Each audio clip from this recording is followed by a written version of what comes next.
Yeah, so 2009 I was in high school and my mom got liver cancer and she beat it, and then she got breast cancer and she beat that, and then her liver cancer came back.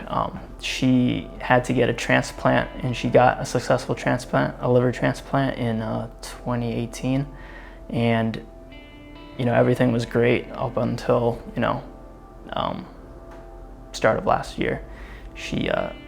We found out that her cancer had gotten into the new liver, and yeah, so it was really hard. That was really hard to hear, and that's basically where photography has been like my way to escape everything going on and just not think about anything but photography and seeing the world around me, taking pictures, and just escaping from it all.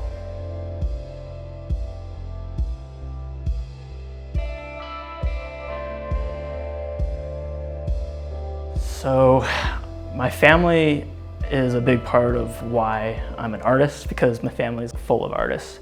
So I think when I was in probably kindergarten was like the first time I started to express myself through art, just through drawing and all that. And then photography, specifically photography, which is my main genre of art where I express myself. I got that mostly from my dad. My dad always wanted to be a photographer, so I sort of picked up that from him, just like that, desire to always take pictures and explore. And that's kind of where I started my journey with photography. I think I was like 10 or 12, and we were on a boat in Indonesia, and I wanted to shoot with his camera the whole boat ride while we were going through the river, the Mahakam River, which is like in the middle of a jungle. So my dad always is like, this adventurous person. So I wanted to shoot with his camera, and I eventually convinced him to give it to me. And then from there, I think that was probably the one moment where I really enjoyed taking pictures. Even though I was a little kid and it was like probably the worst pictures I've ever took.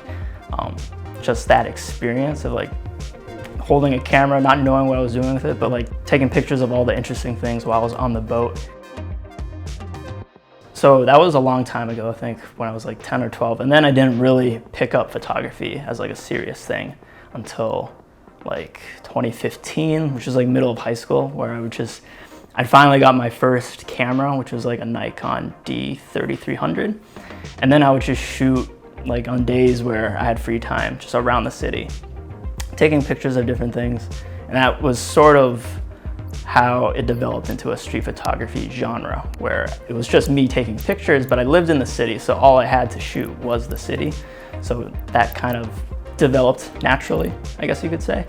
And then today, I still do the same exact thing in the same city.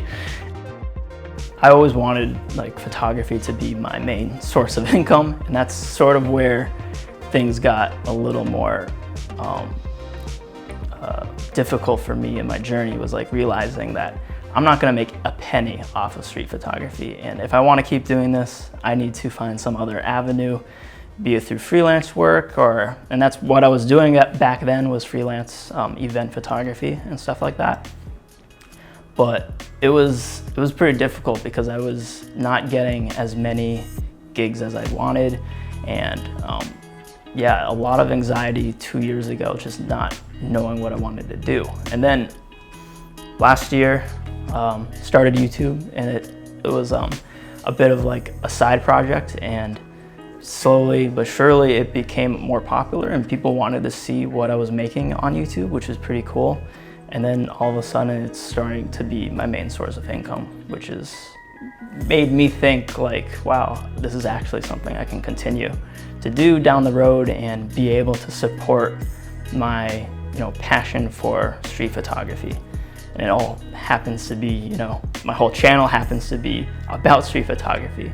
So it's pretty cool where, I was doing this already, but now I can sort of make money through it, or make a living through it, just by teaching people and showing people, myself take photos, which is kind of funny because I thought it was just like an entertainment thing, but it's also an educational thing. A lot of people tell me that they learn a lot from just watching me take photos, which is pretty cool to see.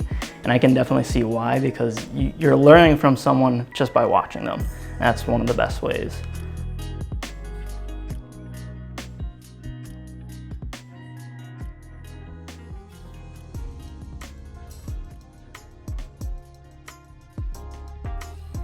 I was at a point in my life where I was just so confused because, freelance work wasn't really working out for me, or not as successful as I wanted it to be.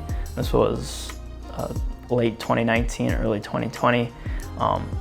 And my mom, I just recently, she had cancer all the way back since 2009.